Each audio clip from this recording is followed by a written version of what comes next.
you do not understand white supremacy, what it is, and how it works, everything else that you do understand will confuse you. In all of these 9 areas of activity, economics, education, entertainment, labor, law, politics, religion, sex, and war. Anywhere on the planet, minute by minute, day by day, all of the time, all of the time, all of the time.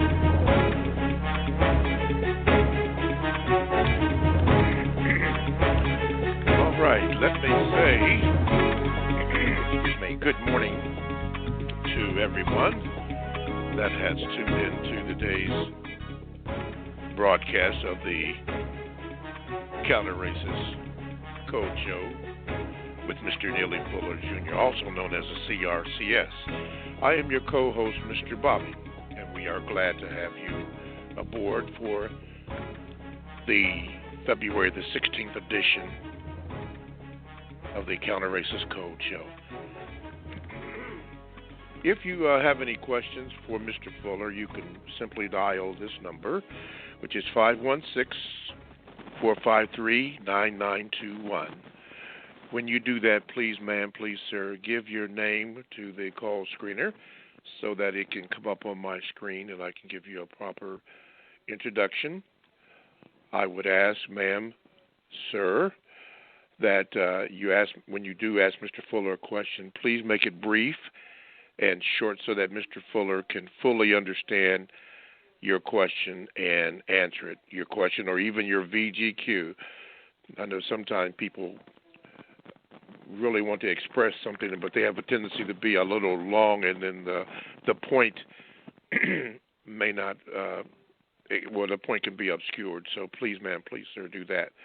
You can also Gmail me at the numero number 7, Mr. Bobby, BOBBY, at gmail.com, and I will get a chance to read it, maybe not on today's program, but on another edition of the program, and I will inform you of that when that happens.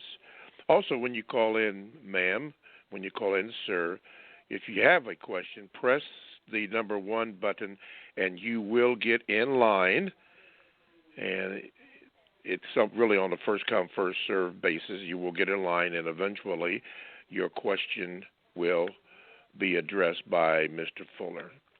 So if you can do that, that'll be good. Excuse me, there's something in my throat there. Okay, here.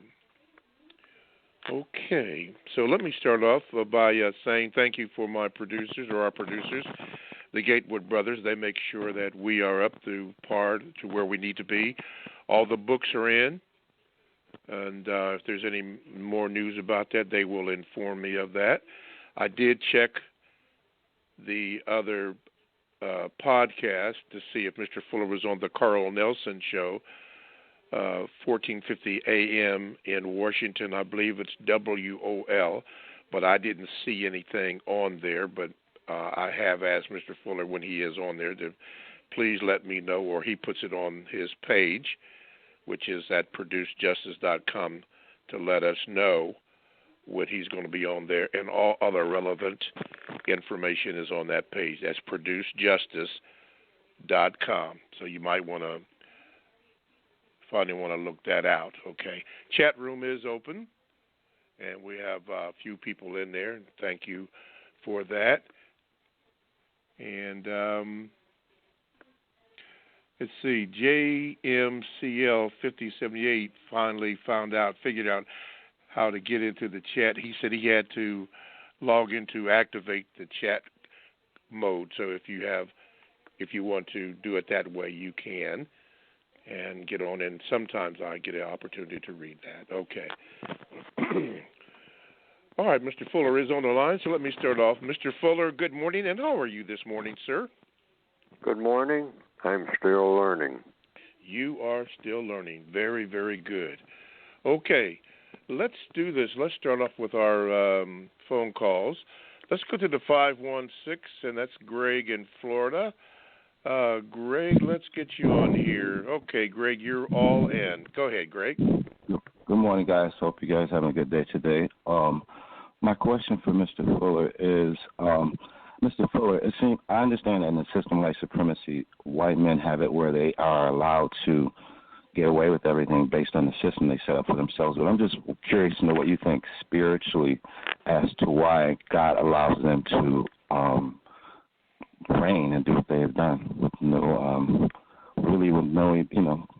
separation for anything. And I'd like to stay on line for the answer. I don't know. Different people can tell you that according to their religion, we have a lot of religions among the people of what we call the planet Earth. And most religious scholars, according to their religious writings, traditions, what has been passed down, different people have different opinions about what God's plan is, the creator of the universe, if they have centered on that as a part of their religion. So different people have different opinions. So you listen to all of the opinions according to what I have written, and then make up your own mind, because it comes down to this one central question. What is God's plan? For those who believe that there is a God or a number of gods, what are those plans and what is the ultimate goal of those plans? And I think a lot of people, most people at some point, have wondered that. I know I have, but I didn't come to any conclusion because I don't know.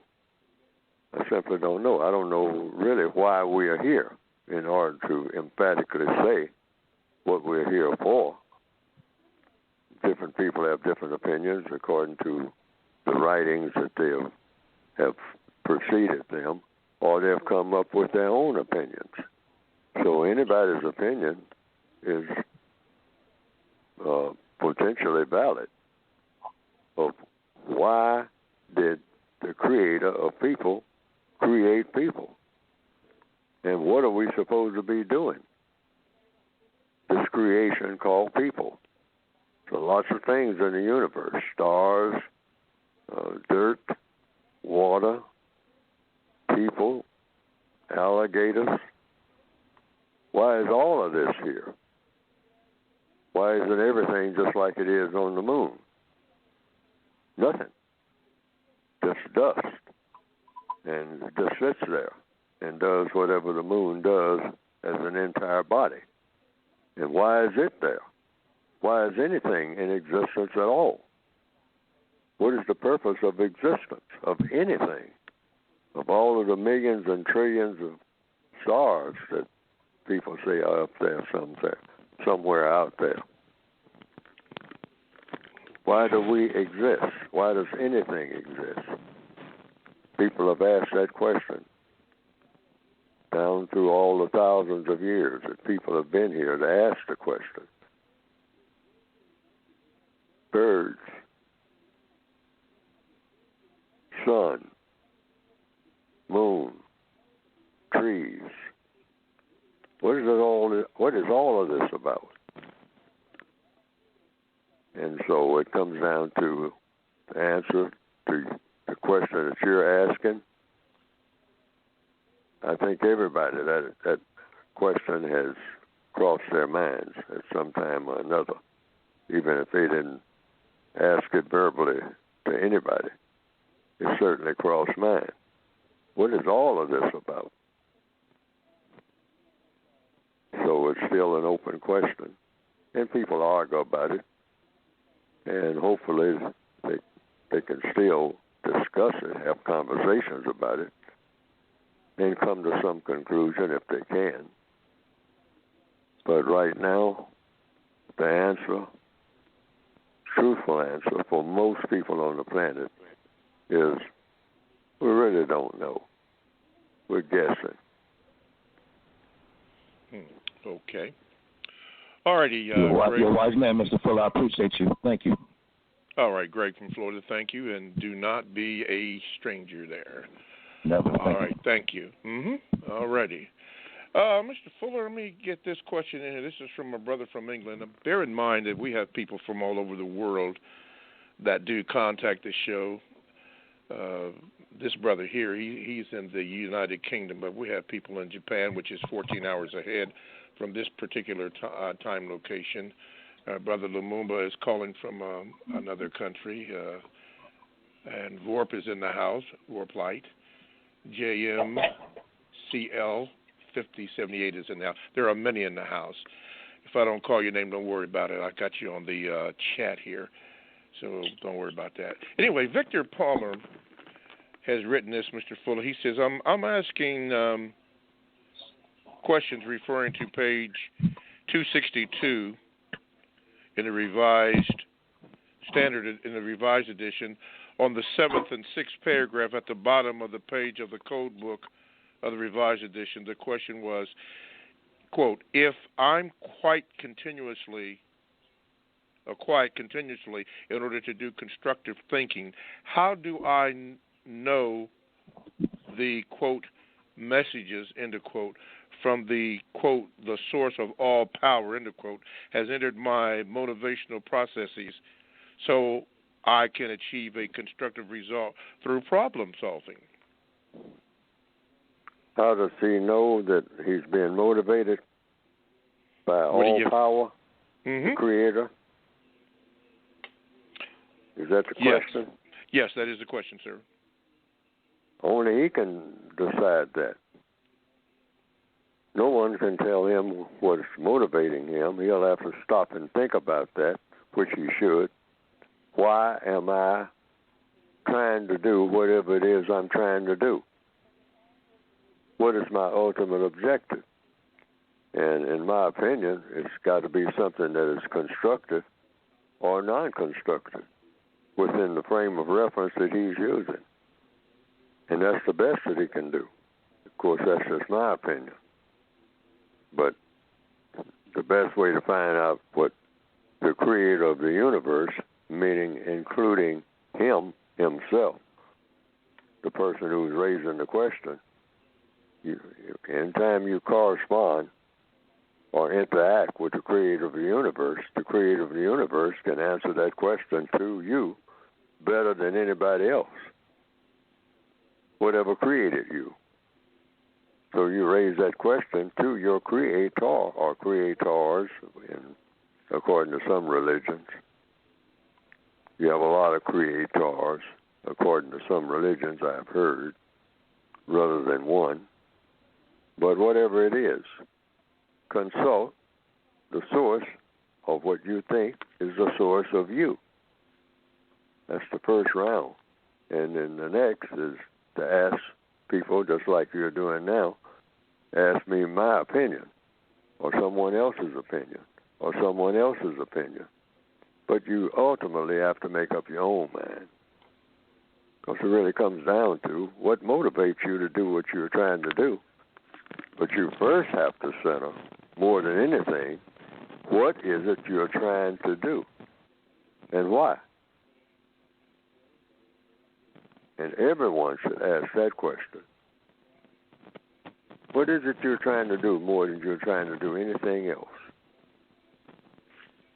It comes down to what's on page 171, 172 of the textbook for victims of white supremacy. Those four wants. Everybody wants something every second that they are awake. Every creature, every bird. You want something. So what is it you want to do? It's always something you want to do. Why do you want to do it? How do you plan to do it? And then the most important question, all of these questions are important, all four of them. But that last one is the real punchline, quote unquote. What do you expect the constructive result to be? That should always be a question that you ask yourself and others when you interact with them.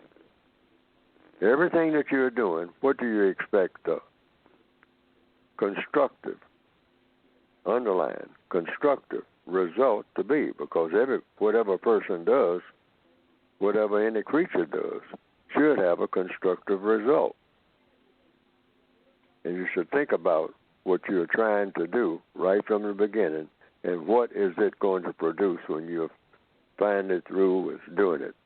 Like you started out to build a house, so you give the reason why first to yourself, and then you say, now, how do I plan to do it? That's the third question. And then you get the constructive result when you actually build a house. Then it comes down to, is this house going to serve a constructive purpose? Or is this going to be a crack house? That's why I built this house.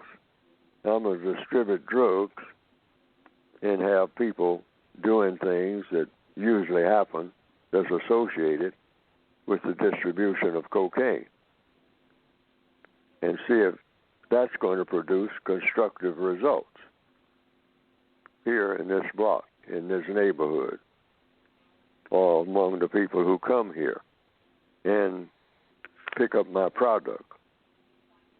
So you answer those questions yourself. But you should do everything with it in mind. What constructive result are you trying to produce? And you don't make any move before you come up with that answer. Otherwise, why start out to do anything? Unless it's going to produce a constructive result. That should be the goal of every person on the planet. Mm-hmm. Come to that conclusion and then figure out how you're going to get from point A to point B and C and D or whatever until you finally reach your ultimate goal. Does that ultimate goal produce the constructive result? Mm-hmm. You have to ask yourself that. But you first have to know what result are you trying to produce. If you can't answer that question, you're just immobile. Just sit there until you can figure it out, what you're actually trying to do. Because you have to have focus. If you don't have focus, you're going to lose your way anyway. You're just wandering. You're just doing stuff.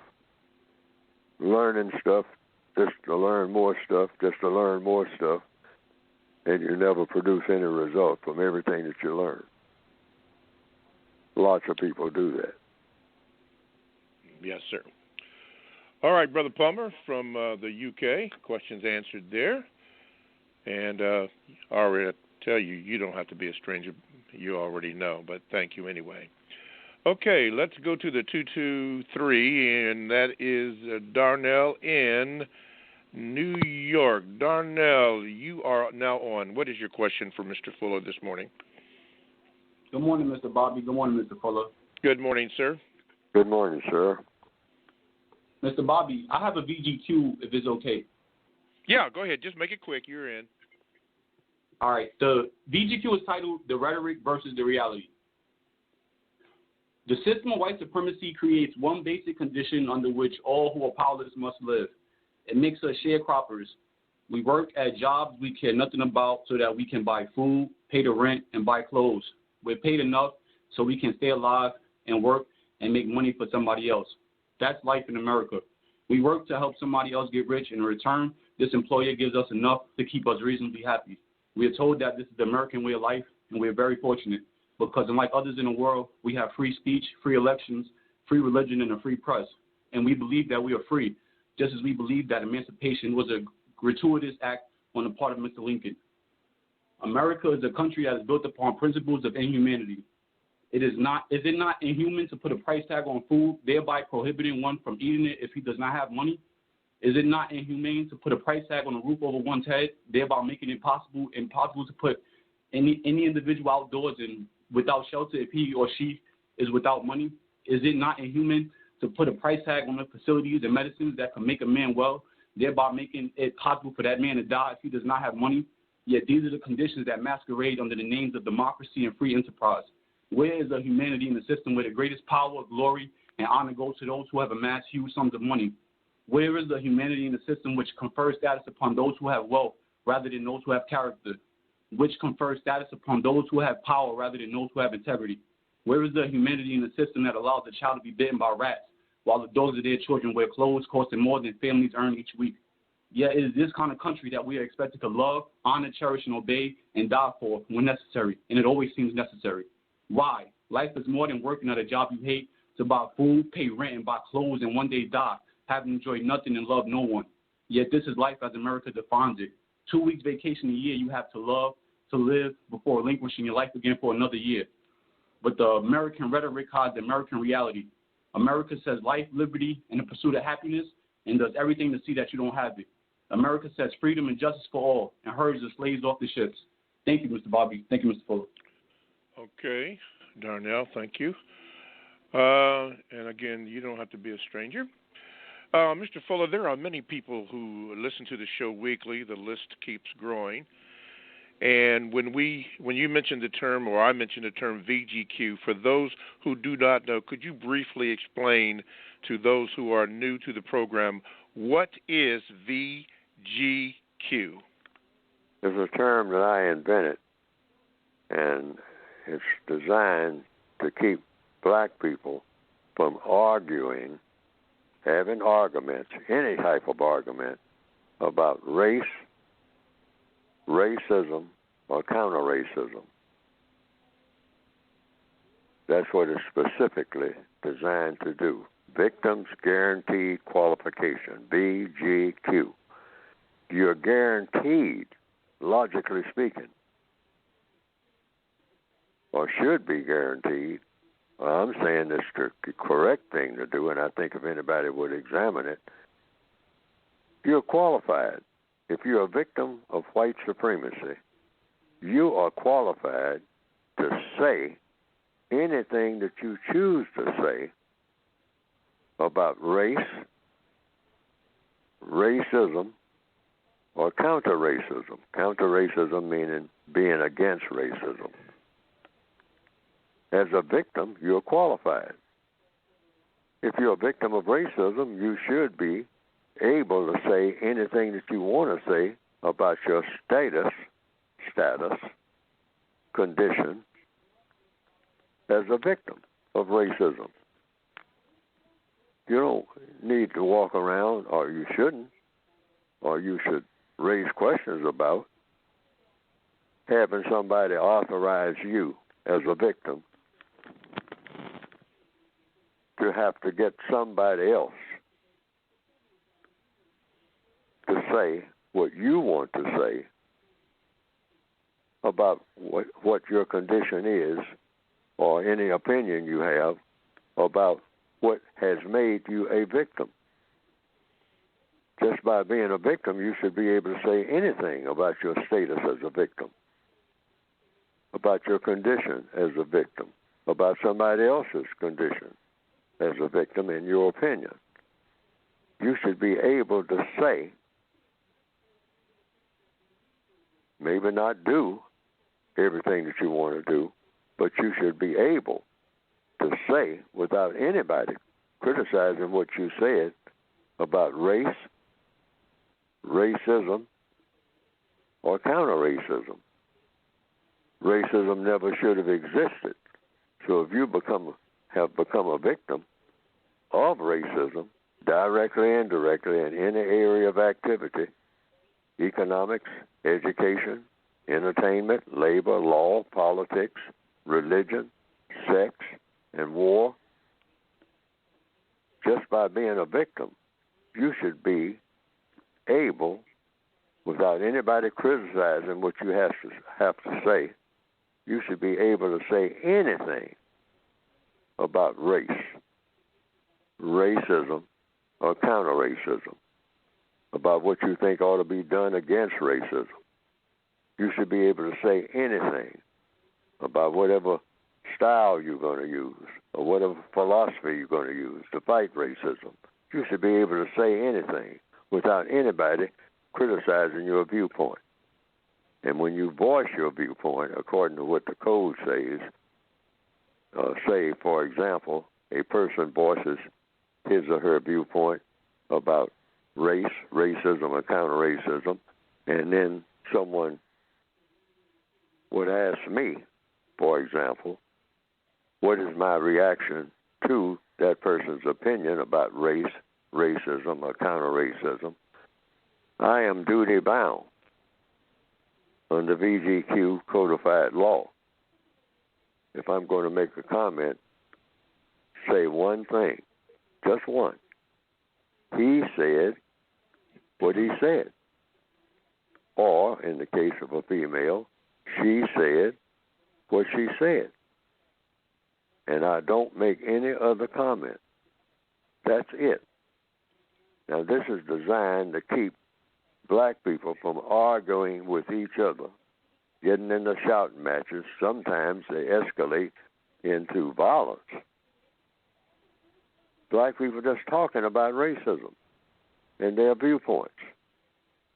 Black people in organizations, I mean, say that, hey, I'm quitting here and going down the street and I'm going to start another organization because I don't agree with what your real viewpoint is.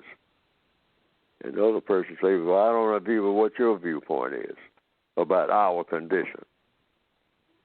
And they almost roll up their sleeves and want to fight sometimes. I've actually seen that happen because a difference in viewpoint about to go about talking about racism. Whether I agree with this viewpoint or that viewpoint. So seeing enough of that, I say I need to codify this. So about 15, 20 years ago, I came up with the concept of victims guaranteed qualification. And I think it's very functional. I think it works very well. If on your reaction, sometimes you might have to bite your tongue at a meeting or something like that. And what that person is saying up there at the podium, I mean, it is painful. I mean, you hardly, you just don't want to stay in that same room. I mean, you say, man, that person is so off base. Everything that they're saying, nothing about it makes sense. I mean, if we do any of that, you're talking about that's the height of stupidity. Now, that might be your opinion. But the code says you do not say anything. Ask for the floor and stand. Say, I disagree with that. Here we go. All right. Then somebody will disagree with your disagreement. Now we get into these shouting matches that go nowhere.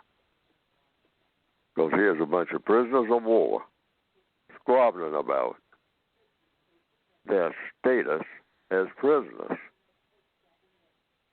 And the prison warden looks at that and says, let them. Because I'll make the final decisions anyway. I'm the warden of the prison. So there they are arguing about what kind of paint they think should be in their cell when the cells are repainted. And they're almost getting into a fight about it when they don't have anything to do with any of it. They're just giving their opinions with each other and falling out about it and fixing to start a prison riot, which I will put down with force. So the white supremacists laugh at black people who argue about anything dealing with race, racism, or counter-racism. I noticed that years ago because they say they're down there, these slaves are down at the bottom of the ship squabbling among themselves, rattling their chains, hitting each other over the head with the chains. And then I got to go down the ladder and knock all their heads together and tell them, you're disturbing my sleep. I'm resting. Keep quiet down here. Because you don't determine anything anyway. I'm the captain of the ship. That you all are all arguing with yourselves about the condition that you're in. So we shouldn't do any of that. When a person makes a remark and you ask to remark on their remarks, say, Well, she said what she said.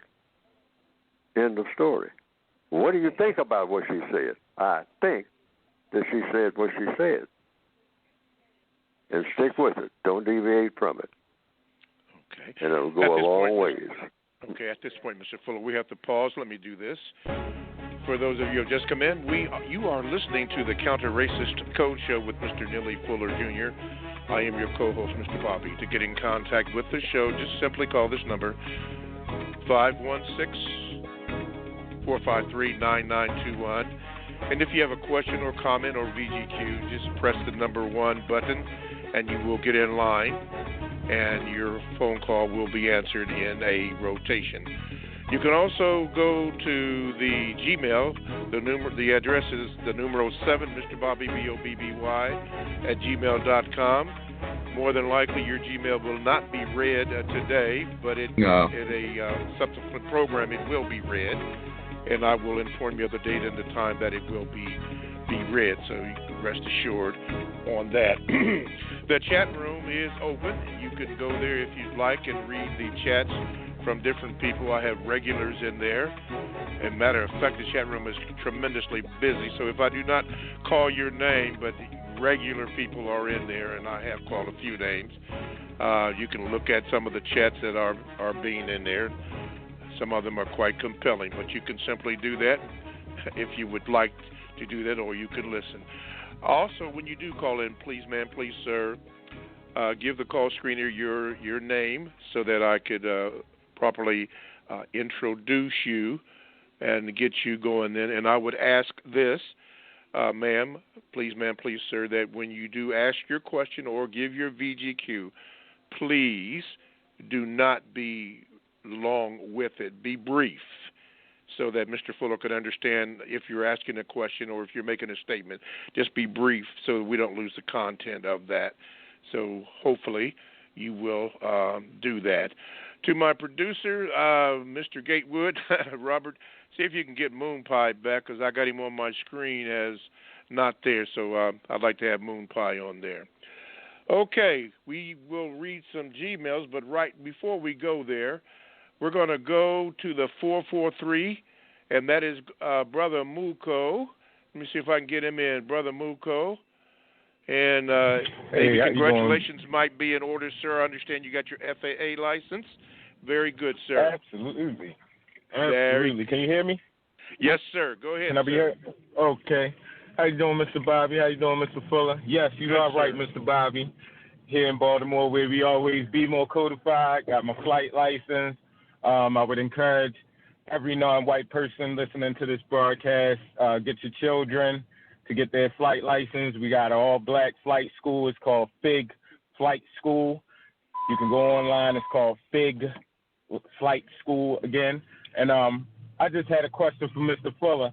Mr. Fuller, you know, we're going through this horror day called Valentine's Day.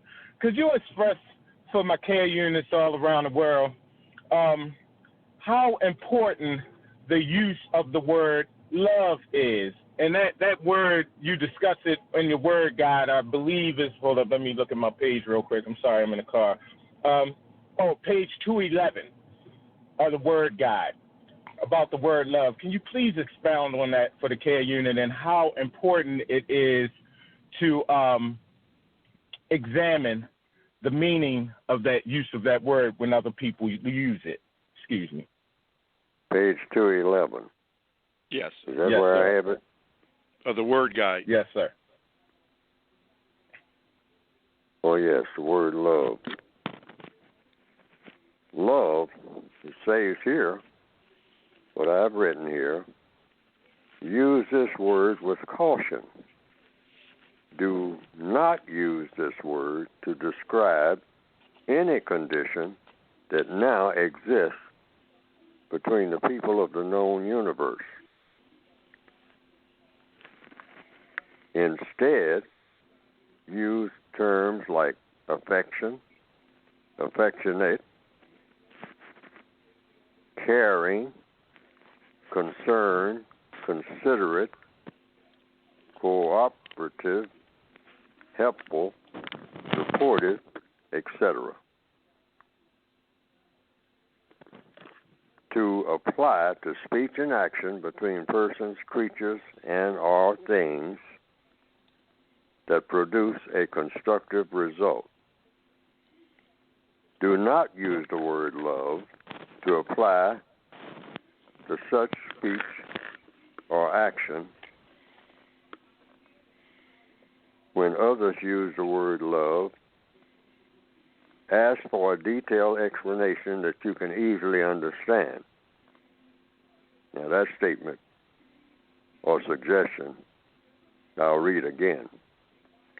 When others use the word love, ask for a detailed explanation that you can easily understand. When people say that they love someone or that someone loves them, it is correct to ask those people to explain exactly and in detail what they mean. And then you ask a lot of questions, like you do when anybody uses any word that you have questions about. Try to have a lot of questions ready for just that one word, because the word love has been used in all kinds of circumstances. A person standing before a judge and says, I killed her, Your Honor. Yeah, I killed her. I admit that I did that. I mean, they caught me, and, so I have to admit all the evidence. I mean, I can't fight it no more. I did kill her. But I killed her because I loved her. Well, now it raises the question, what do you do with people that you hate? See, we kick that word around. That word is very loose among black people, particularly in the northwestern hemisphere. We use that word and use that word and use that word and use that word, stand out in front of the funeral home, arms around each other, balloons with the word love on it. Love, baby, I love you. In the nightclubs and whatnot. What are you talking about? So the code says the definition for love really is synonymous with the definition of justice. What is justice then? Justice is guaranteeing that no person is mistreated and guaranteeing that the person that needs help the most gets the most constructive help. Now, since justice doesn't exist anywhere in the known universe, you don't have anywhere on this planet where the people who are needing the most help are getting it. And you don't have any place in the universe where somebody is not being mistreated. Somebody's being mistreated everywhere. In any society, somebody's being mistreated. And somebody's not getting the help, constructive help, that he or she needs. Everywhere in the known universe, justice has never been produced in recorded history. People talk about it just like they talk about love. But love and justice are one and the same. So if you don't have justice, you don't have love. That mess that we call love comes nowhere near what it ought to be. We just kick that word around just any kind of way. I love you, bye, we got a lot of black love. Are you kidding? Are you serious? Death rate among black people, killing each other. We're talking about justice here. Nobody being mistreated. That's love. Nobody being mistreated. You don't have it. Nowhere. And you don't have a situation where the person who needs help the most is getting that constructive help. somebody needs constructive help right now, and they're not getting it. This applies to everybody on the planet. Right. You don't have any love here. Because love Absolutely. and justice are synonymous. They are one and the same. So if you're not thinking about justice, you're not thinking about love. That stuff we call romance, that's imitation stuff. That was my that's next not question. the same. Right. That's all phony. Okay. That's what Valentine's Day is all about. Right. Sending some candy. Chocolate. That's a part of a con game. Right. Oh, great. All right, Thank Brother you, Muko. Mr. Fuller. And thank you, Mr. Appreciate Bobby, you, brother. for yes, sir. Hey, and just be more codified. That's all I can say. Thank you, Mr. Fuller, and y'all have a Blacktastic day. All righty. Thank you, my brother. Okay, I'd like to hear from Extermination Man in Chi-Town. We haven't heard from him since Mr. Fuller and I have done the program on TalkTainMenRadio.com. He would always call in, but if anybody knows his whereabouts, we would like to hear from Extermination Man. Let's do this, Mr. Fuller. Let's talk about your book here so that we can give the callers more time to talk. Your book. Go ahead, Mr. Fuller, your book. Yes, well, I just read from a part of it there, my reading of it. My eyesight, even for my own words, is kind of poor. But that was the word guide where the word love is used. You use it with caution. You can use it, but use it with caution, but use it with in mind that the word love and the word justice mean the same thing. You can't have love without justice. You can't have justice without love, which means it's the same thing. It should be looked at that way in a compensatory fashion. And I call the entire works that I produce the compensatory code, meaning we need a code to make up for a code that we don't have. That's why it's called compensatory, like compensation, unemployment compensation. Well, we need a code for dealing with the whole race problem. We don't have that. And I say that's what we need. What is a code? A code is a way of thinking, speaking, and acting that every time that you do it, it works. Doesn't work against you, it works for you. If it works against you, it's got no business as being a part of the code because it is not a part of the code. It's supposed to work. Everything that is codified, an electrical code, plumbing code, works. You know it before you do it. It's going to work because it's been tested. You've run tests on it. Well, now, I haven't run tests on everything that's in the code book, and I say that in the book itself. You can try these things because no one has solved the race problem. So I'm saying in order to solve the race problem, since race itself is a construct that's codified, the system of white supremacy, they have a strict code, which is why it works. It's the most powerful instrument, political and religious instrument, ever invented in the minds of people in recorded history.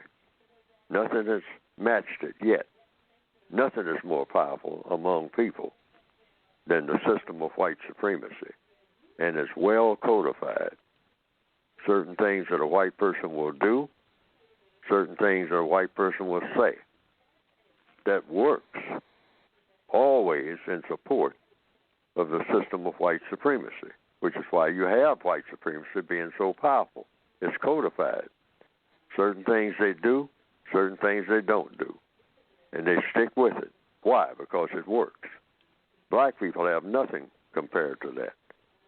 So the books that I have produced is to help us to get one because we don't have one. That's the missing link. We have a lot of slogans, but we don't have a code. We do a lot of foot stomping and marching and hand clapping, but after we fall down exhausted from doing that, We come back out and do it periodically again and again and again. But we don't have a strict way of doing anything. We don't have a set way of doing anything that proves successful every time we do it. Because if it does prove successful every time, it's not really code. It may be a partial code because it works sometime, whatnot, but that needs to be revisited and find out where the flaws are, because a code is flawless. The white supremacists have one, a political and religious code called the System of White Supremacy. It's flawless for the most part. And the parts that have flaws, they clean those up right away because they have a detection system, and that detection system will pick it up. If it doesn't work, they throw it out of the code. That's why the white code works better than any political code or any religious system that was ever invented in the minds of people. So when you go to producejustice.com, you can get the code books that I have suggested, the code that in a book form called the Compensatory Code, the United Independent Compensatory Code System Concept. It's just a concept. I haven't run tests on everything, but you can run tests because certain circumstances haven't presented themselves to me. But you can just run a little contest just in your conversation, just in using VGQ, and see if that works best for you. Does that prevent arguments? Because that's what it's designed to do. Victims guaranteed qualification. That's in the textbook. And there's a lot of suggestions in there about how to handle situations on the job, what to say. What to say when somebody uses the N-word. That's in there. What your reaction is supposed to be. What to say about religion when somebody asks you a question about your religion. And what you are supposed to say when you ask somebody questions about their religion. It's just three things.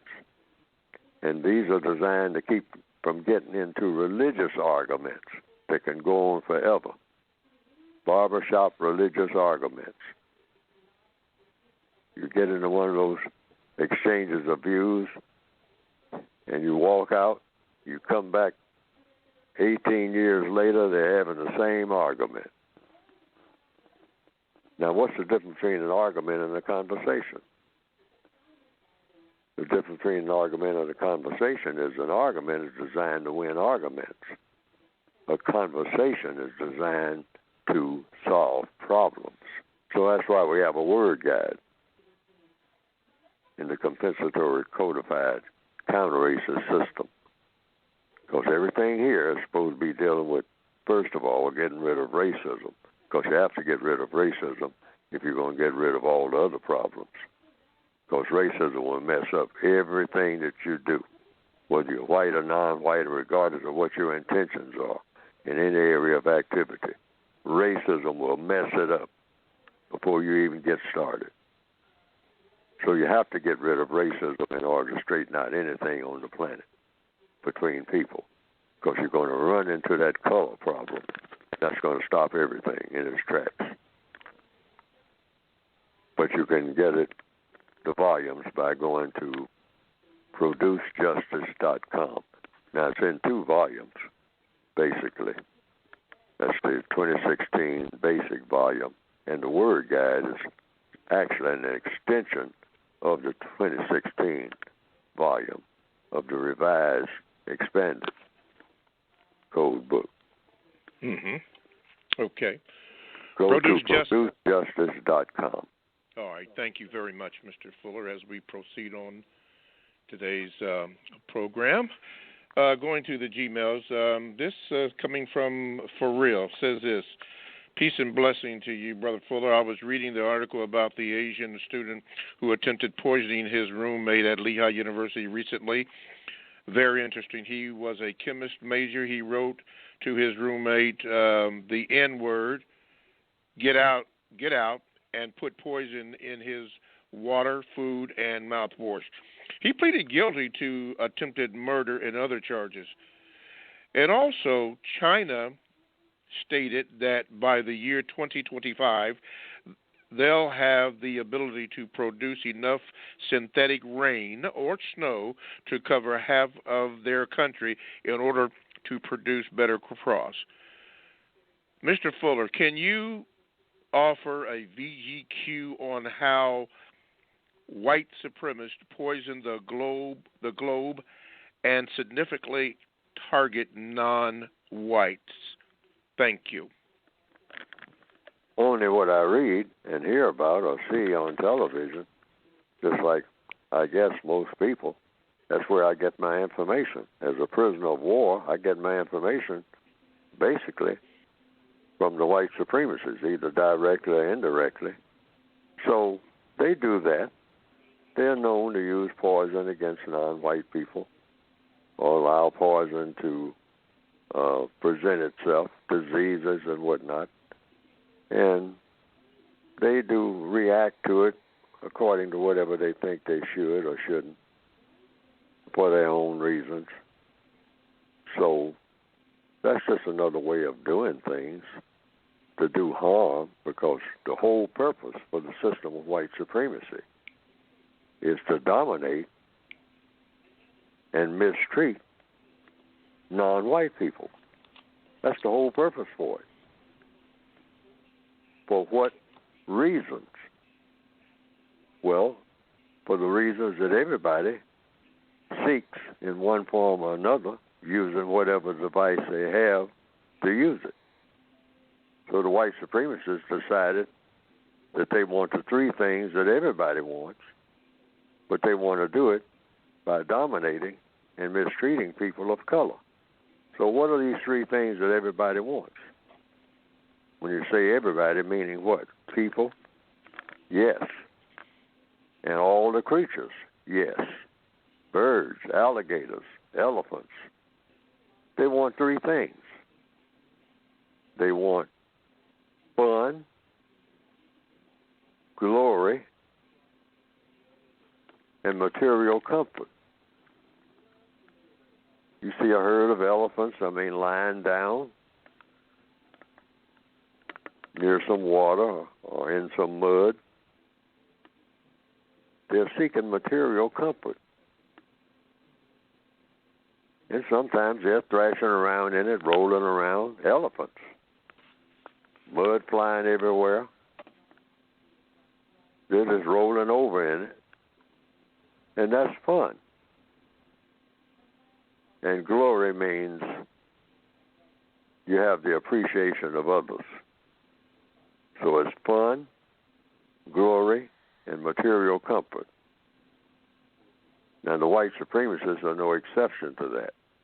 Everybody wants fun, glory, and material comfort. So somebody thought up a system of mistreating people based on color called the system of white supremacy in capital letters. And they ran tests on it, and they found out they got a lot of fun out of it. And they got a lot of glory, and they got a lot of material comfort. Lift that barge, tote that bale, getting material things done, and getting glory out of doing it, feeling proud of themselves.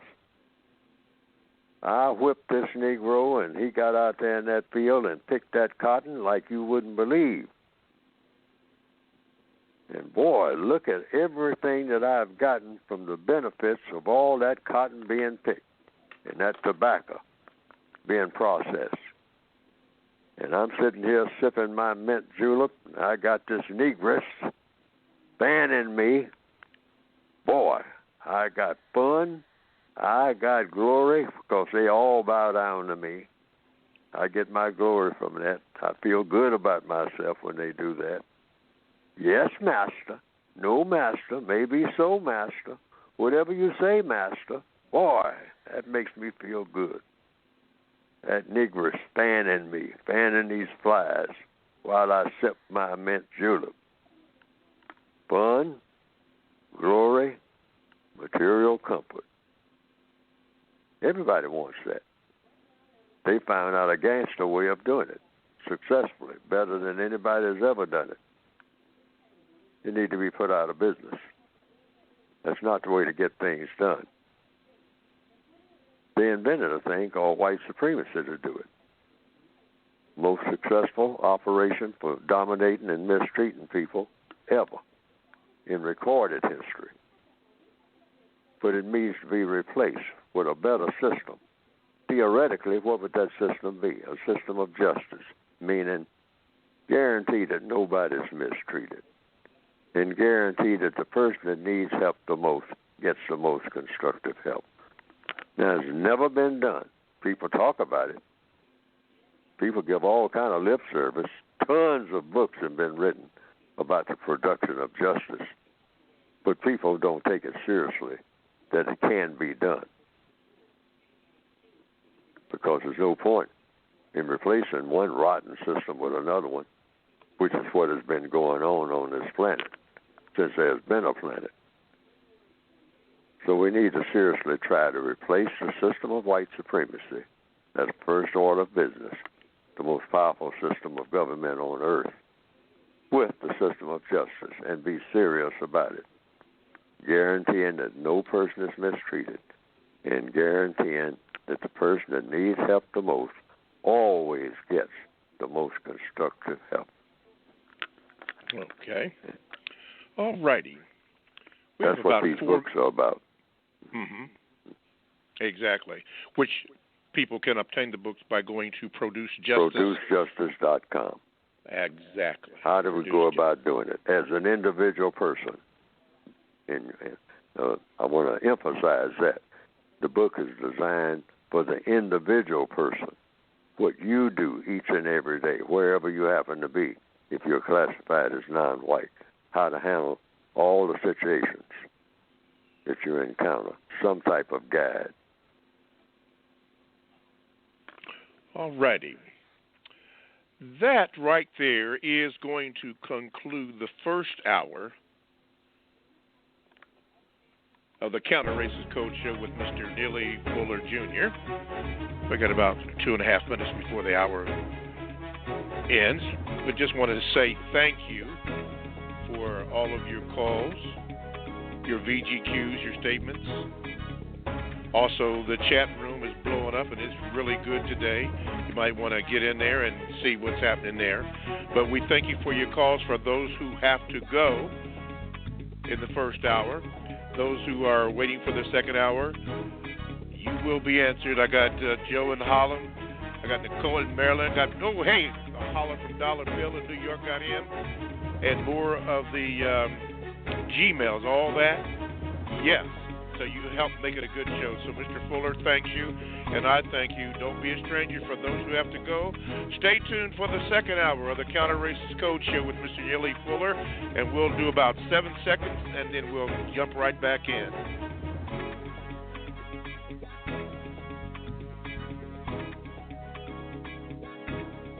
All righty, welcome back to the second hour of the Counter Racist Code Show with Mr. Neely Fuller Jr. My name is Mr. Bobby. I am the co-host.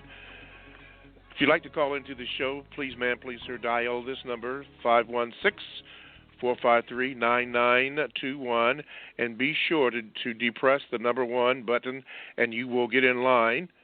And when it is your turn, do your thing.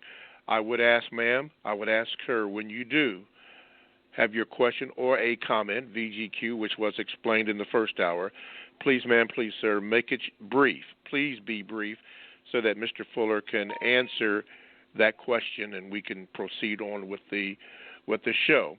If you choose or elect to use the Gmail, you can. I wouldn't, not right now, but you can. The address is the numero 7, Mr. Bobby, BOBBY, @gmail.com. Do that, and at some point in time on another program or another episode, I will read it, have Mr. Fuller respond to it, and give you the date and the time when it's going to be read so you can hear that. And so we thank you for doing that, for those that have done that. Thank you for all that are in the chat room.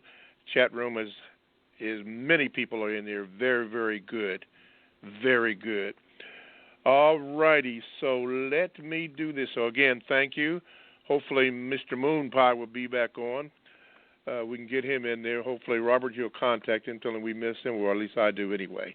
But got to have him on there. And thank you and him for making Mr. Fuller and I and the show run smooth. All the books are in. All the latest information, if you want to know more about the program, is on the site of Mr. Fuller's, producejustice.com, which he will speak about in about 45 minutes. We'll try to get that in. Okay, in the meantime and in between time, let's go to the 917. That would be Harlem. And we got Joe. Joe. Let me see if I can get you in here, Joe. There we go. Joe, we got you in here for the stop buffering. Okay, there you go. Joe, good morning, and how are you? Thank you. Good morning, Mr. Fuller, Mr. Bobby. Yes, sir. Good morning, sir. Thank you.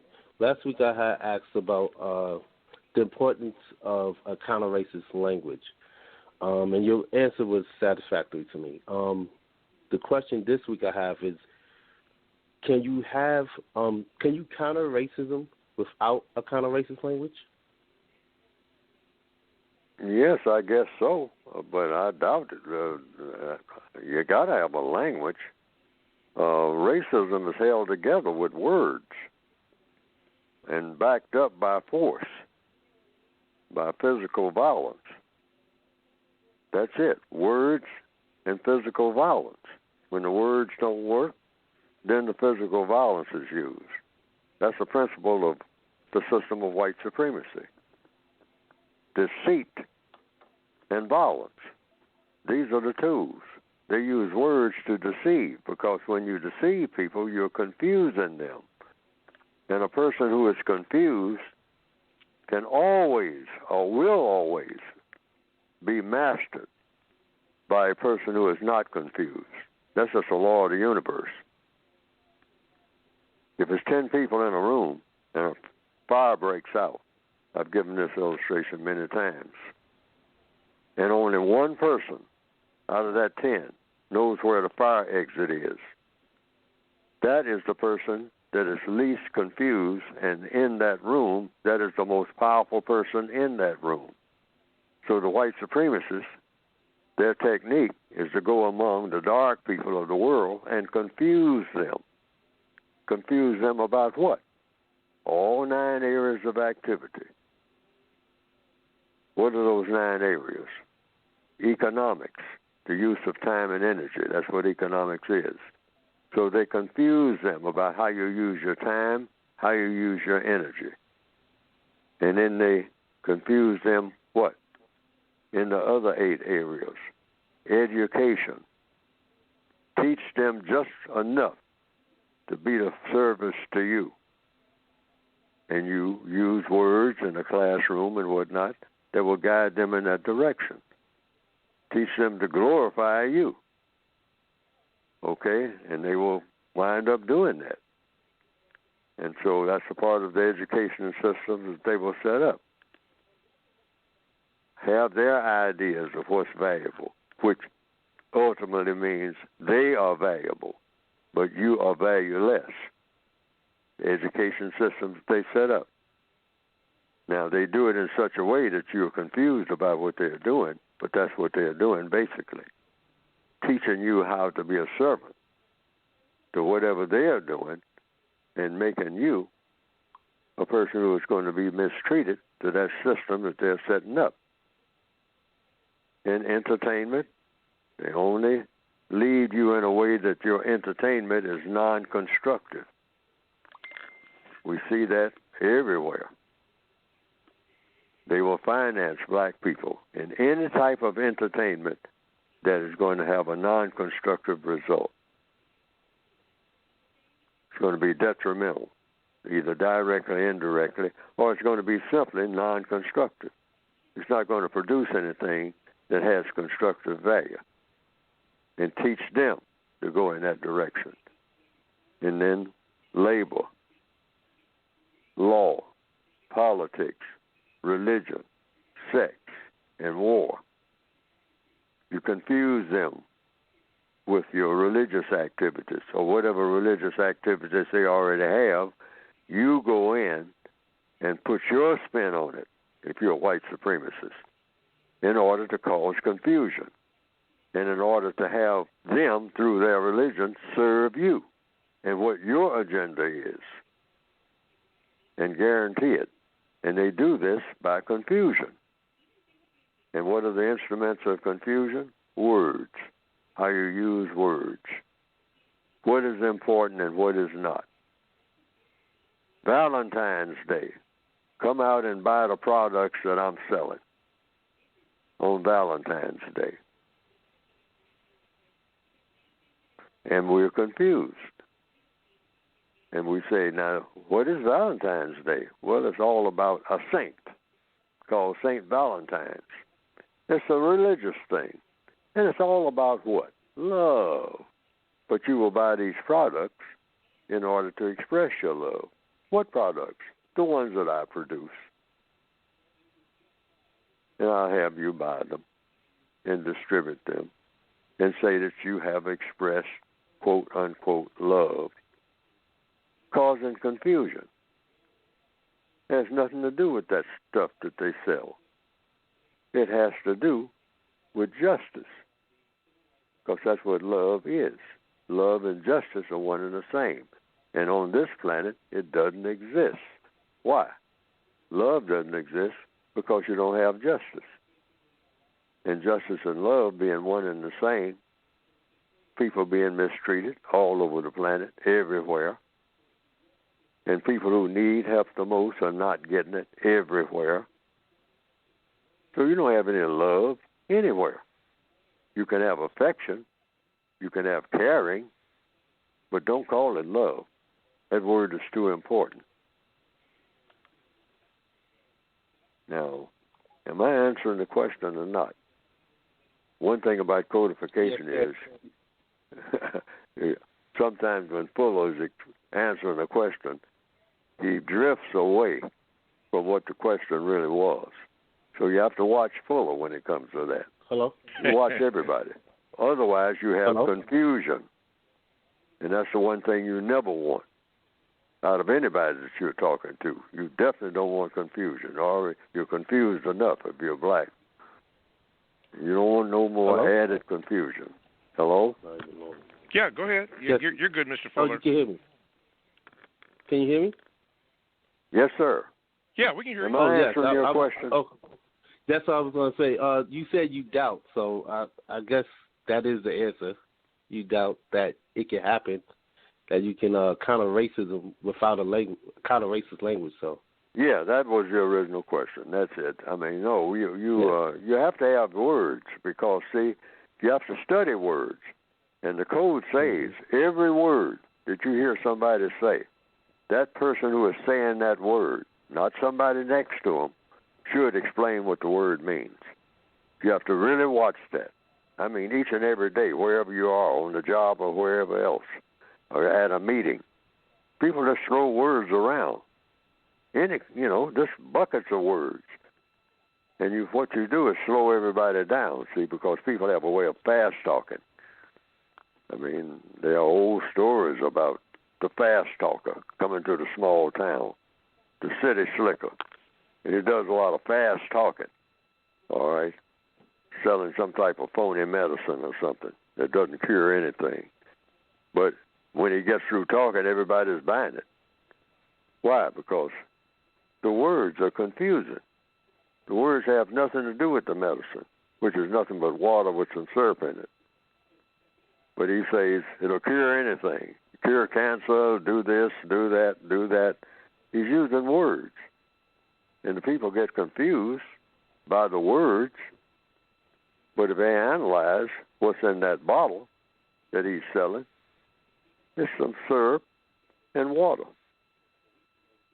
And the record shows that syrup and water is not a cure for cancer. Not so far, anyway. But he'll say that it does. And the words confuse people, so they're buying it all. Now, I hope Neely Fuller's book is not called the Counter-Racist Word Guide, is not some syrup and water. But some people have told me that it helped them, because I'm trying to get rid of a thing called the system of white supremacy. And so I'm recommending that people purchase the book at a pretty hefty price, by the way. But I am hoping that everybody gets full value, because that's why I wrote the book. I really wrote the book for myself to start with when I first started writing. So you do use words, and pay attention to how words are used, because your entire existence is motivated more by words than by action. So pay attention to what people are saying to you and what you are saying to people, because that will determine a lot of things. Alrighty. I just want to throw this in just for a minute. Yes, Look sir. at what's going on now, for example, to satisfy the caller. They are looking at every word that Mr. Donald Trump said during that crisis of the storming of the Capitol building. They're examining every word. See, because he had a tendency to talk a lot. He likes to be heard, apparently. So what they do is listen to him very carefully. And they try to use, or they're successful or non-successful, depending on what their viewpoint is, they, whomever they are, in interpreting what these words mean, and it will determine what's going to happen to Mr. Donald Trump or not happen to him, based on what? Just things that were said and how they were said, and Yes, the sir. context in which they were said. Mm-hmm. Okay. I believe that you are correct, Mr. Fuller. Joe, don't be a stranger, and thank you for calling. Before I go to Nicole, listen, in the chat room, you must understand that you can say what you want to say. There's no restrictions on that. And just remember, you said what you said. So if somebody interprets something, then that's their matter of opinion, or maybe it's their VGQ. Doesn't mean that it's right, doesn't mean that it's wrong. But you can learn something from that, as we all are still learning. So you do that, and this is what the chat room is for, following the code. You said what you said, and you do what you do. Simple as that. Simple as that. If you agree, fine. If you don't agree, fine. But that is what the chat room is about, a way of learning. Okay, before we get to you, Nicole, and we're going to get to you. Wait a minute, because I have it written down here. Well, I guess I'll go to you now, Nicole. Let me get to you. This is Nicole from the great state of Maryland. Nicole, you're on with Mr. Fuller. What is your question? Okay, good morning, Mr. Fuller. Good morning, Mr. Bobby. Congratulations Good morning, to the ma'am. gentleman that earned his flight license. Okay, so I have a statement. I believe the reason for Mr. Fuller, along with the late Dr. Wilson, Marcus Garvey, among other great scholars, was to be able to counteract in times like this.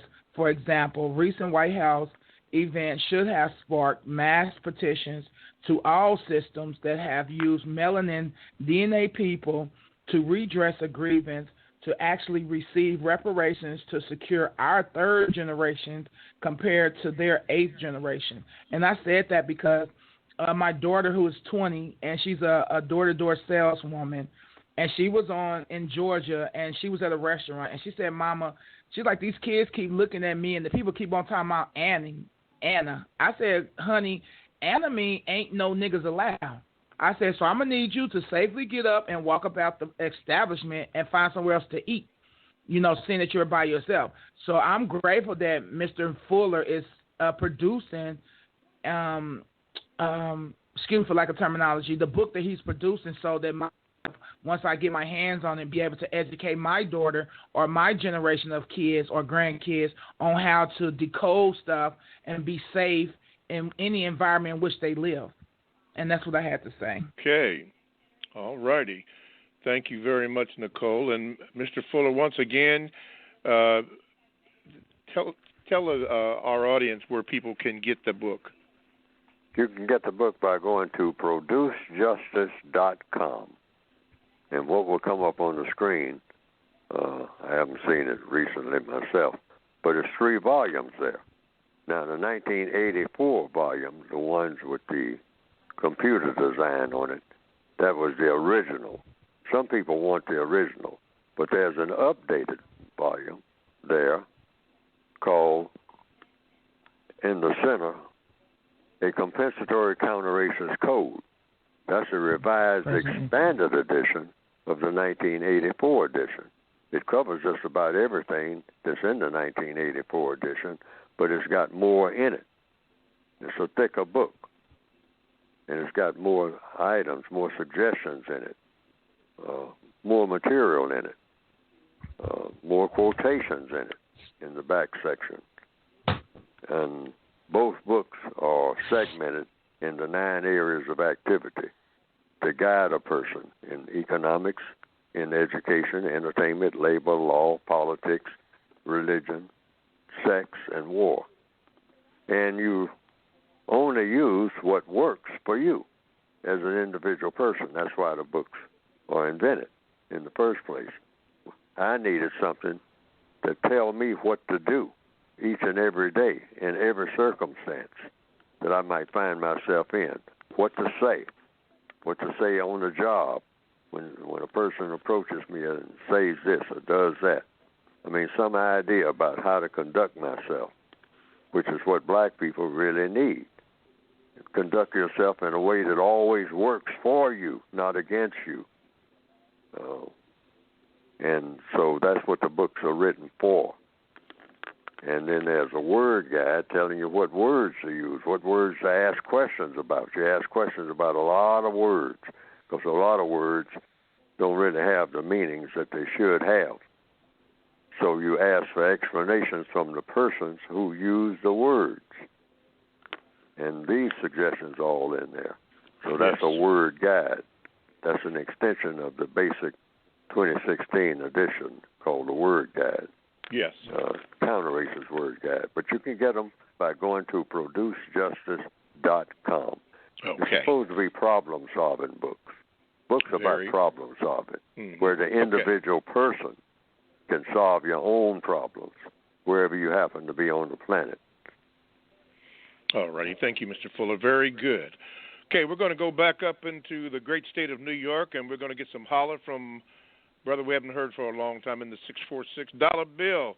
Hey, man, wait a minute. Let me see. Yeah, we got you on here. Dollar Bill, good morning, and how are you, sir? Good morning, gentlemen. And you know what? I'm taking Mr. Fuller's line. I'm always learning. So good morning. How are you? Still learning. Hello? All right. Sounds powerful. I just wanted, you know, I'm not at a wall here, but I think I've been discussing the book with some people.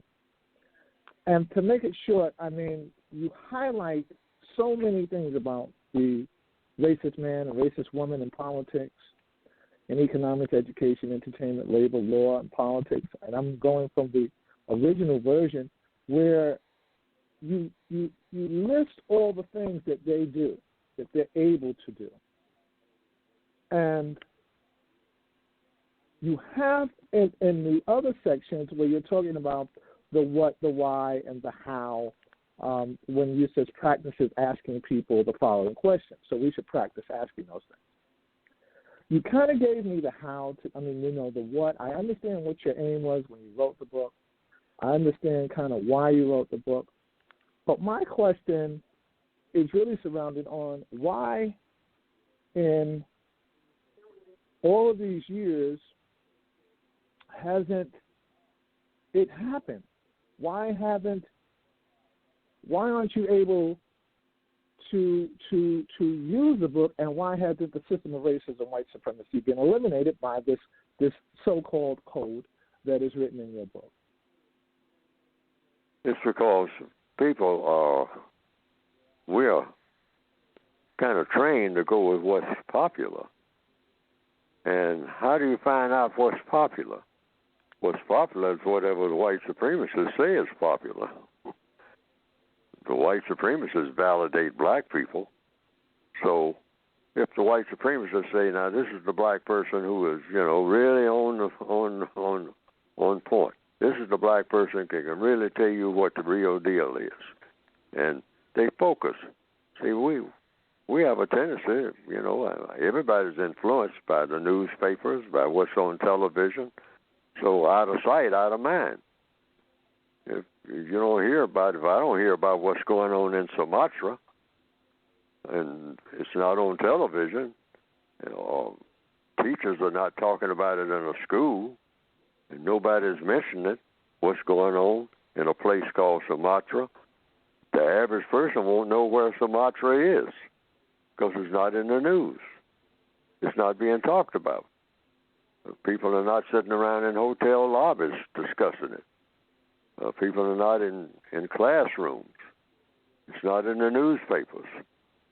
So all kinds of things can be going on in Sumatra, but it absolutely means nothing on a world scale because the white supremacists control what they call, quote, unquote, the greatest media in the world. They put out the communications and whatnot, so they focus. They know how to focus people on certain things. This is the 4th of July. Pay attention to it. Go out and buy a whole bunch of fireworks. So people do that. We're creatures of whatever people lead us to do. Most of us are sort of like sheep, you might say. And we're just standing around waiting on somebody to tell us what's important, what to pay attention to.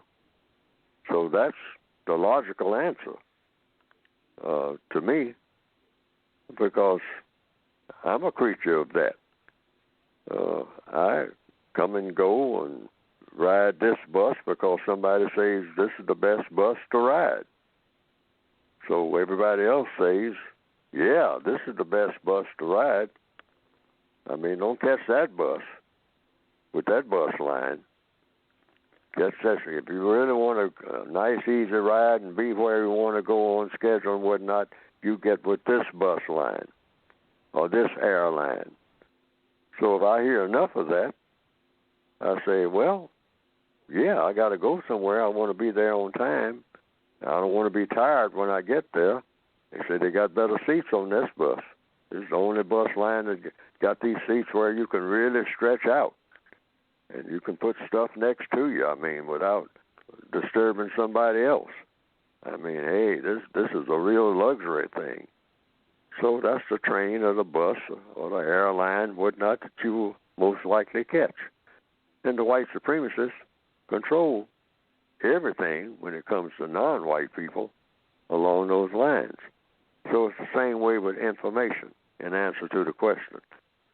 Nobody pays any attention to Neely Fuller.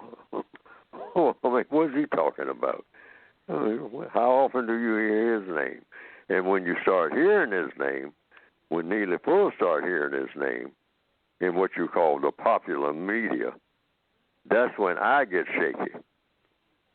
That's when I know that the white supremacists have said, hey, we're going to put this guy out of business.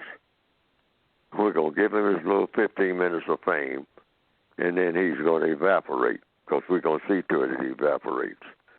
And his little code and all the rest of his nonsense is going to disappear because we're going to, first of all, their technique is to build you up. All right. So that means what? If we just start hearing my name all over television and all like that, I know how the white supremacists operate. I'm in danger. And the whole code is in danger. Because of what they have done, they have figured out a way that they're going to nullify it. But I think I can get enough of it out before they do that. Mm-hmm. But if they ever do it, I know that I'm finished. Because they're going to say, well, man, when we start chopping this guy down, there's not going to be nothing left of him or his code. Because that's the way the white supremacists operate. So that's a part of the code. Always be alert when they start patting you on the back, saying that you have reached that level of acceptability that you are now, even if they're disagreeing with you. If your name is all over the place, and you're doing counter-racist activity, look out. It means they have already got a plan. See, they plan very thoroughly. They're the most thorough planners in recorded history. That's why they're successful. They say, we're going to build him up, then we're going to knock him down in 5 minutes. It's going to take us about maybe 6 years to really build him up. Then we're going to knock him down in 5 minutes. Everybody's going to be taking his book and burning it, saying it ain't no good at all. Yes, sir. I remember the movie Midway. I like the first movie, Midway. I don't particularly care for the second one that is being broadcast right now on some of the streaming services, but under the idea that you can learn something for everything from a movie, one of the things that I understood about in that movie when they were focusing in on the Japanese and their planning sessions, one of the things that they said in the Japanese planning session was that in following General Halsey, Bull Halsey, who was, I believe he was a commander of some of the Pacific Fleet, one of the Japanese guys said that he had studied Bull Halsey. He understood his tactics and what he was going to do and when he was going to do it and why. And I thought, I don't know why that stood out to me, but I guess in understanding and trying to get an understanding and still learning, whatever you focus in, you must understand what's going on, or at least I thought, the tactics and whatever they do so that you can be fully armed to counteract whatever it is that you must do, following the code. It's not easy because you're always questioning yourself, but I've learned that I'm still learning. Doesn't mean that I'm right. Doesn't mean that I'm wrong. I'm still learning. And this is just like this code that Mr. Fuller talks about every week. I'm still learning it.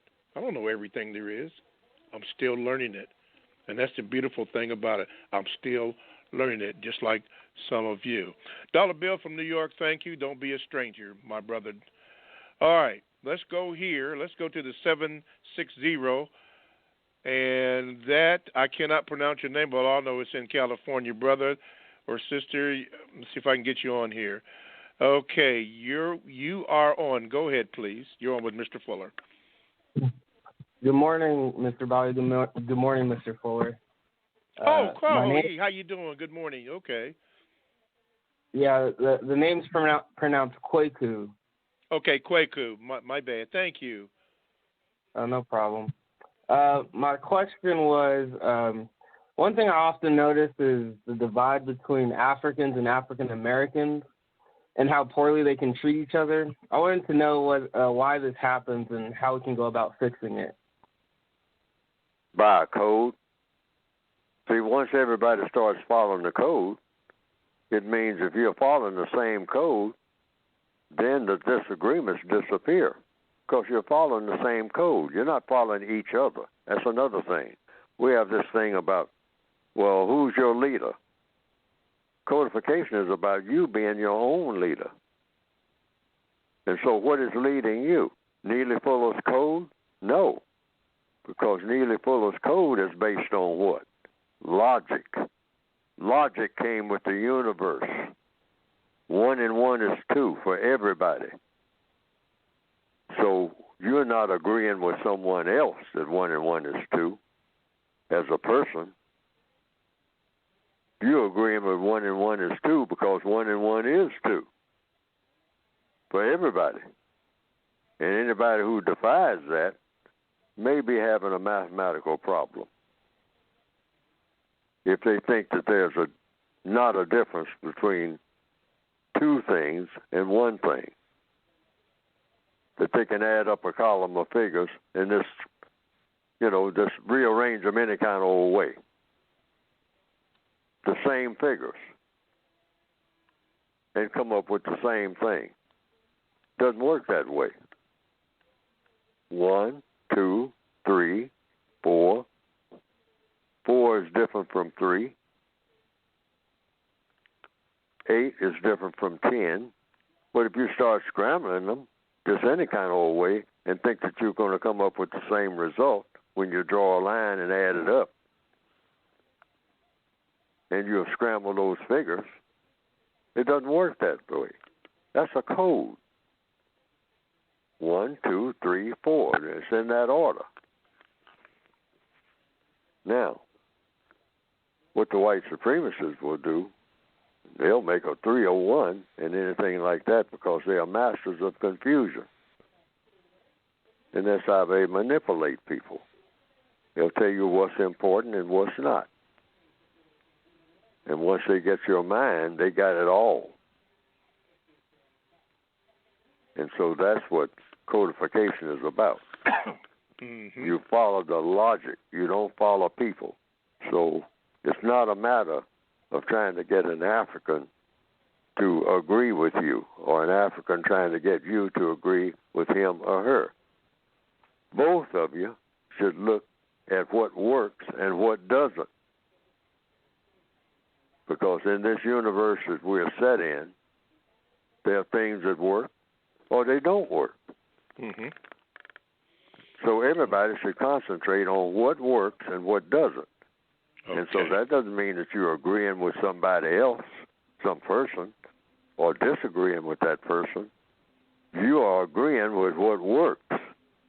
Yes. And disagreeing with what doesn't work. Let me do this, so that's Mr. the way Fuller. the universe Excuse is me. structured. The white supremacists understand that. It has, like they say in the mafiosa and the Corleones and in the movie The Godfather, when Tom Hagen said to Sonny, said, it's business. It ain't personal. You're making it all personal. That's not logical. It's Excuse me, business. Mr. It's Fuller. the way the business works. Excuse me, Mr. Fuller. Let me take care of this business because I have to. Yes, sir. Station break here. You're listening to the Counter Racist Code Show with Mr. Neely Fuller Jr. I apologize for that interruption, but we had to get this in here and try to let Mr. Fuller get to his point and speak to it. This is something that we have to do. But you're listening to the Counter Racist Code Show, and we do thank you for all your listenership. You can listen to the show, as many of you have, on blogtalkradio.com and also at producejustice.com. You can get all the information, all the books that Mr. Fuller talked about also at producejustice.com. We take your calls, which is you can dial 516-453-9921, and also your Gmails, if you'd like, the numeral 7, Mr. Bobby, B-O-B-B-Y, at gmail.com. Please, ma'am, please, sir, on both accounts, do not write me a novel. Just be quick about it. If you have a question or comment, please be brief about it so that your question can be answered in a good manner. Chat room is now open. You can do that. It's been very full, and thank you. Okay, let's go back to the phone lines, and we're going to go to the 530. We're going to go down to Texas, and I believe it's Byron. Hope you have electricity down there in Texas. Byron, you're on with Mr. Fuller. Go ahead, please. Good morning, Mr. Fuller. Good morning, Mr. Bobby. Good morning. I thank y'all for letting me call. I'm a long-time listener, first-time caller. And, Mr. Fuller, my question for you is about mass confusion. Because I've been seeing a lot of mass confusion going on recently, especially with what happened at the Capitol on the 6th. And I feel like as victims of white supremacy, us black people, we are emotionally involved a lot, as you say. And, like, I feel like them pointing the finger at what happened the 6th and how nobody's paying attention to the presidency now is white supremacy back in order. So what I'm saying is I think that Mr. Trump was a white supremacy sacrificial lamb. So to point the finger at him to get it back in order, because all of a sudden some black people, they feeling like, hey, we got rid of the real racists, so we can live good now. But as the days go by, all the gay rights are getting passed, and you know we're not getting nothing to handle for ourselves, and so I just don't get how everybody can think black people are in a better situation than we were at first, because it looked like with all this shit, this gay rights getting pushed out, we getting pushed out the door even more. And like, so what is your comment? What do you have to say about that? Okay, Mr. Fuller. Well, you either have a system of white supremacy or you don't. That's the only question. Does the system of white supremacy exist? Is that still the most powerful force among people of the planet Earth? The non-white people, are they still subject to the system of white supremacy? At the beginning and end of each day, that is the only question. And you get perspective right quick. Yes or no? And the answer is yes. Regardless of who did what all day long and what it sounded like and who went where and who got the best of whom in a debate and all like that. At the end of the day, do you still have the system of white supremacy being the dominant political and religious government of this entire planet? Yes or no?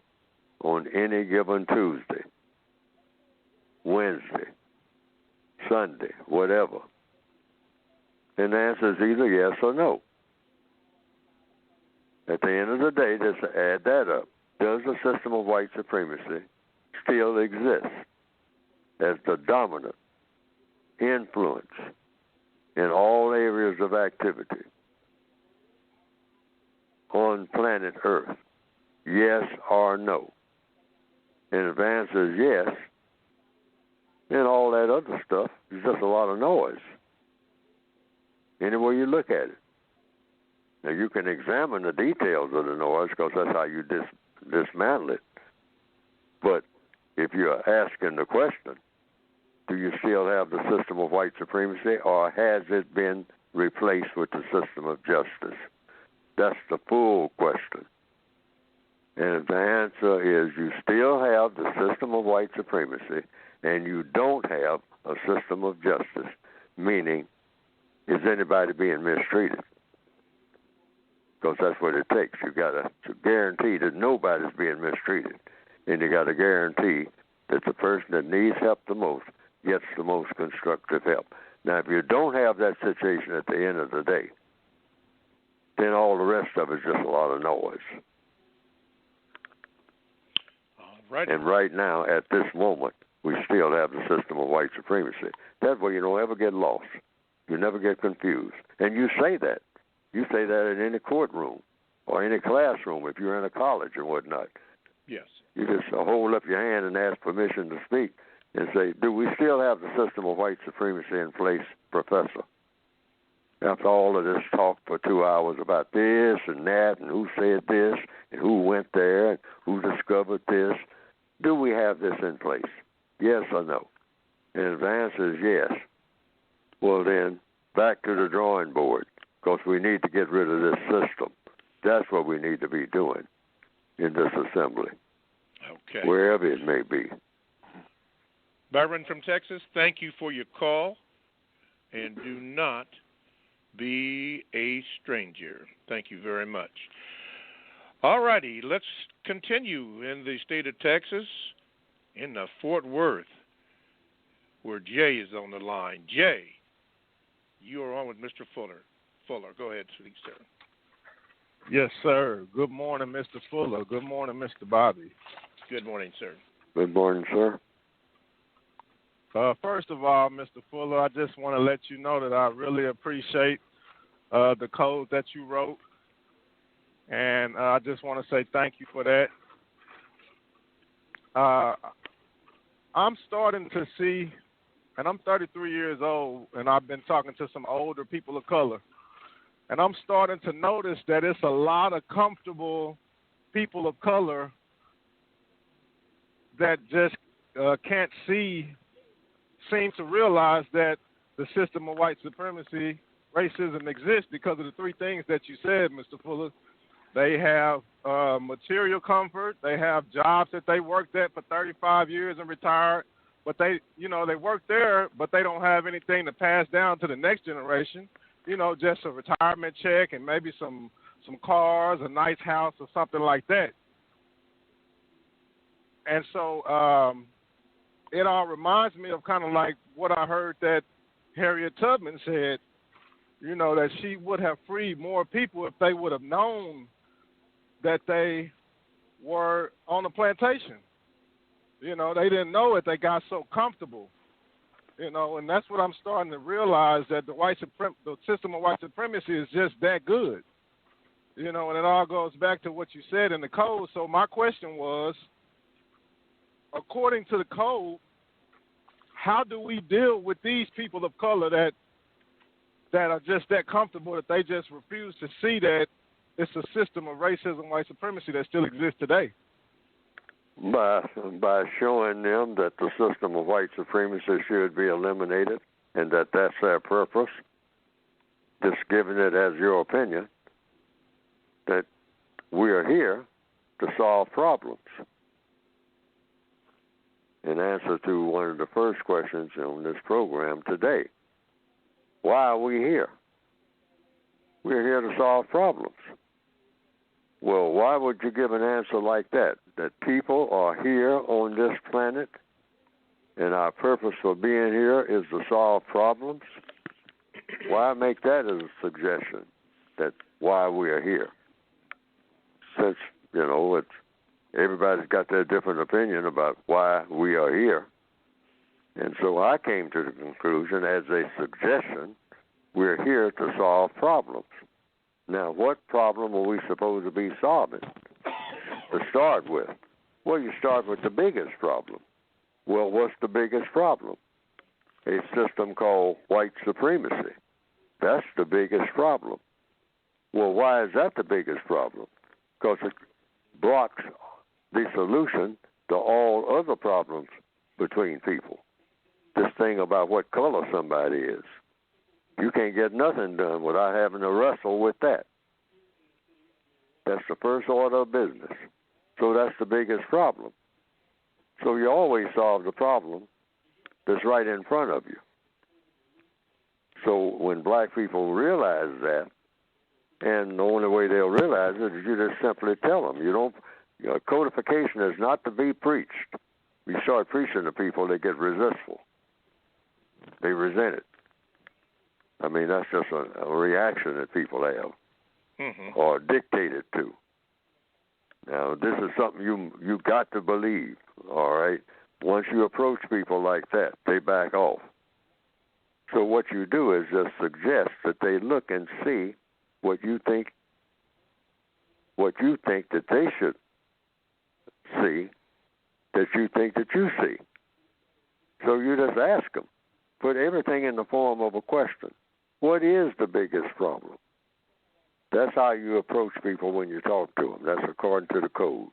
That's the best way to have a conversation with people without having an argument, is to simply ask questions. Yes, sir. And whatever a person is doing, you just simply ask a simple question. This thing that you're doing, who came up with the idea for you to do that? Whatever the person is doing. Whatever you see a person doing. Whatever, a person is doing something. Everybody's doing something. And you ask, why are you doing that? What do you think the result is going to be of you doing this? What do you think the ultimate result's going to be? How do you think that this is going to affect somebody else, this thing that you're doing? Is it going to have a constructive result or a non-constructive result? See, once we start dividing every move that everybody makes into constructive results and non-constructive results, now you've gotten everybody on a wavelength of thinking that's going correctly in the direction of why we are here, and that's problem solving. Mm-hmm. All righty. Thank you, Jay, for calling in, and do not be a stranger. Mr. Fuller was asked, could you speak about the sergeant that you had in the, I believe it was Army, that mentioned that he wanted results. He didn't want to hear about somebody being, how much work you had, but he wanted results. Something to that yes, effect. He started me to thinking logically, much to my resistance, because I resisted what he was telling me. because he was very gruff in his speech. And I was thinking about the style of his speech rather than what he was saying. But then at the same time, at a subliminal level, I was picking up on what he was saying. And he said, "Don't tell me, Fuller, how hard you've been working." He said, "Hard work is nothing new." He said, do you know how hard people all over this planet are working? And what you say is some hard work? He said, "I can take you some places right here in Japan. Now, I'll show you some hard work. Okay? And I don't have to go very far. I can just take you over to the window, and you can watch that Japanese farmer with that wooden plow. And he's working hard. And you're sitting in this comfortable building behind a typewriter and with some paperwork, some catalogs, supply catalogs, fingering through them, and you're talking about some hard work. Contrast that, just that simple thing, with what he's doing. And he said, hard work is nothing new. He said, so I don't ever want to hear anything about hard work. I want to see the result. Show me the result. Say, now, get back out there on that assignment that I put you on, and I don't want to see you until you have showed me the result. But you telling me how hard you've been working, that's not doing anything. Now, it made me angry because he wasn't considering that in my mind, I was doing hard work. But he was making a point. And later on, I thought about it. I said he was correct because he usually was. I never found him, I'll just say I never found him to be incorrect because he always used logic. It sounded like he was being personal, like a lot of people in the military situation do. When they say things like a training sergeant or a training officer, they sound like they're being personal. But over a period of a few days or a few weeks, you will learn they're not being personal at all. They talk to everybody like that. You pick that up real quick, maybe the first day. But sometimes it seems like they're singling people out, and sometimes they do. But that's not even personal. They're making a point. And it's very efficient in what you call getting people to think differently. Because anything time you're thinking logically about cause and effect is cause and effect. I mean, the bridge is either made so it doesn't fall down or it doesn't, or is made in a way that it will fall down. That's cause and effect. And it doesn't make any difference how anybody feels. Because black people are always talking about how something makes them feel. And the white supremacists say, oh, yeah, feelings are important. But feelings should always lead to logic. And that's why black people do things that are not logical in many cases in the system of white supremacy. Take example, the one that I give quite often that's codified: don't fuss, don't fight, don't flee. 3 things. The 3 F's. Don't fuss, don't fight, don't flee when you're pulled over by a law enforcement officer. Don't fuss, don't fight, don't flee. Just 3 things.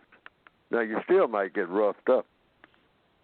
Go to get out of the car and, pull your pants down and all this. Everybody looking. And you're embarrassed. But you still don't fuss, you don't fight, and you don't flee, regardless of what they do. Why? You're at a disadvantage, that's why. And if you fuss and you fight and you flee, you're going to make your situation worse. The record shows that your situation does not improve. It never does. When you start fussing, start fighting, and you flee. When does that work? When's the last time you heard that it works for you? And people have said, logically so, well, Fuller, sometimes you do everything that they say, and you're saying yes, sir, and no, sir, and all like that, and they kill you. Well, as a prisoner of war, that's logical that would happen. You're not in paradise if you're black on this planet. You're a prisoner of war, a prisoner of the system of white supremacy. They can do anything they want to with you and get away with it. Who's going to save you other than another white supremacist? Okay. Or a white person who isn't a white supremacist who has the influence over the white person who is a white supremacist. So that's what I mean by being logical. Yes, sir. Okay, we got about 8 minutes to go here. Let's go to this call right here in the 929. Don't have your name up, but you had a question. Go ahead. Hello? You're on with Mr. Fuller. Do you have a question? Okay, once, twice. Okay, no question. We'll go here then. Okay, and the two. Beg your pardon? Okay, I couldn't get that. Okay, Swa, got you on here. I got about 5 minutes to go. Did you have a question for Mr. Fuller? Yes, sir. John Rising, Brand to Mr. Neely Fuller and Mr. Bobby. In your word guide, you have the term the great spectator, and I think we need some great doers, black people who are doing things to counter racism. So can you go over what the term great spectator is, and can you give some examples of what victims of racism can do to produce justice? The great spectator? Mm-hmm. And what can we do to Yeah, can you go over what the term great spectator is, and what can we do to not be great spectators?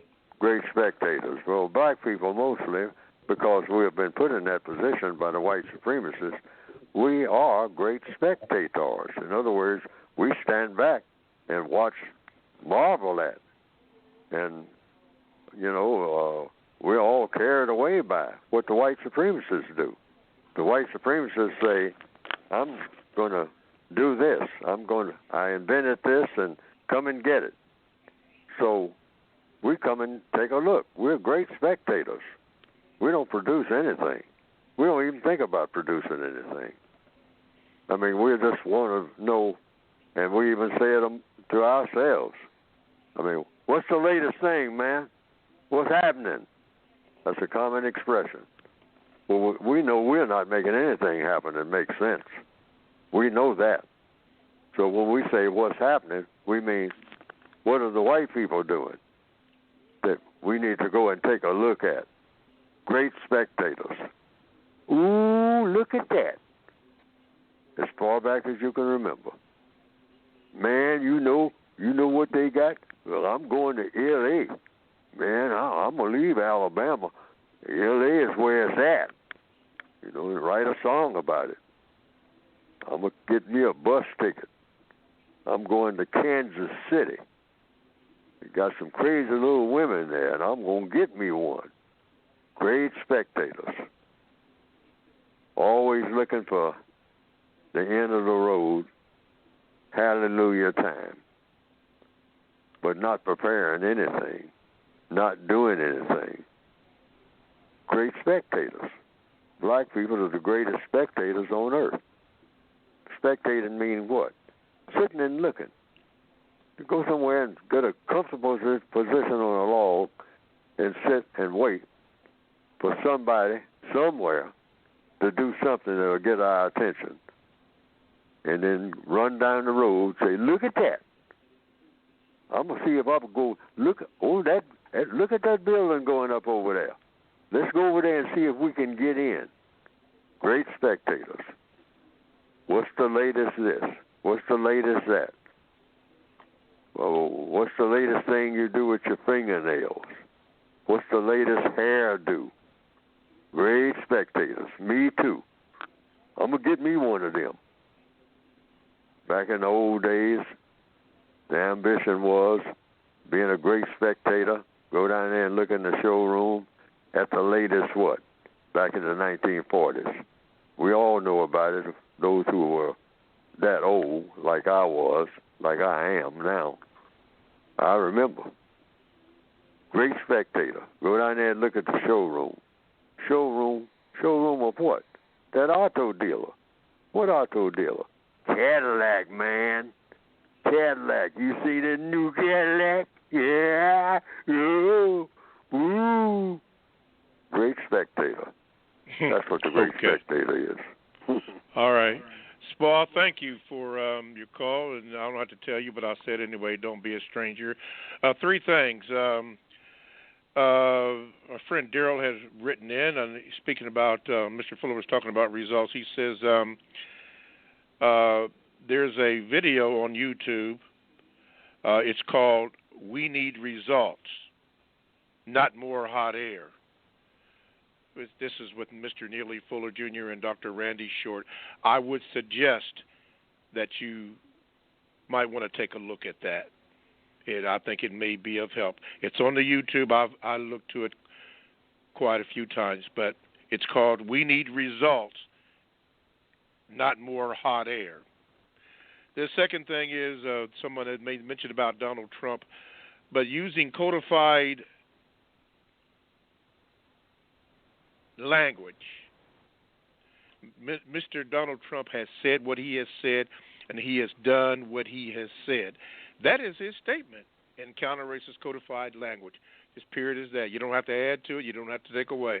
Just look at the evidence of what he has done, and that is his statement. He has said what he has said, and he has done what he has done. So think in terms of counter-racist codified language. Mr. Fuller, we have about 2.5 minutes. The floor is yours. Go ahead, sir. No, now about that, that BGQ, that applies to non-white people. Yes. Talking about other non-white people. That doesn't apply to saying something about white people. Now, you can say all kinds of things about white people other than he said what he said. You can comment on what a white person does in any kind of way in the system of white supremacy. Why? Because we're in a system of white supremacy, which is an illegitimate system. But the whole idea of BGQ is to keep black people from arguing with each other. That's the main thing. But you can say anything outside of that to a white person in a codified manner. Yes, sir. But BGQ does not apply to what white people do. I mean, you can say anything about what white people do if they are really doing it under the system of white supremacy. But commenting on what a black person says, you just simply say, he said what she said, or he said what he said. That does not apply to white people. This is for victims of white supremacy. Between victims, white people are not victims of white supremacy. They don't qualify for that. I want to make that clear. Now, you go to producejustice.com, where the BGQ is explained in this, too, in the textbook for victims. So before we go, if somebody asked you what Mr. Trump has done, what would you say? Would you say that? Whatever you want to say about it. I mean, you can say, but you don't say he said what he said. You can say that if that's what you choose to say, but you're not limited to that.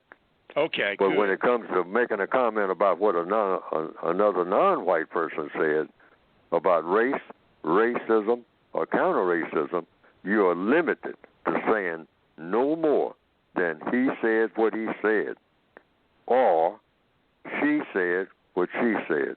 That's it. You're limited to that. And that's where we're going to leave. That eliminates argument. So you're never supposed to have an argument about race or racism. If that's where we're going to leave it for this week. So thank you, callers, Thank you, listeners. Thank you for everybody in the chat room. Thank you, Mr. Fuller. We'll try to do better. I know we made a few mistakes today, but we're trying to get better. Ooh, are we trying to get better? But thank you for listening, and hopefully we'll be seeing you next week. Thank you, Mr. Fuller. ProduceJustice.com.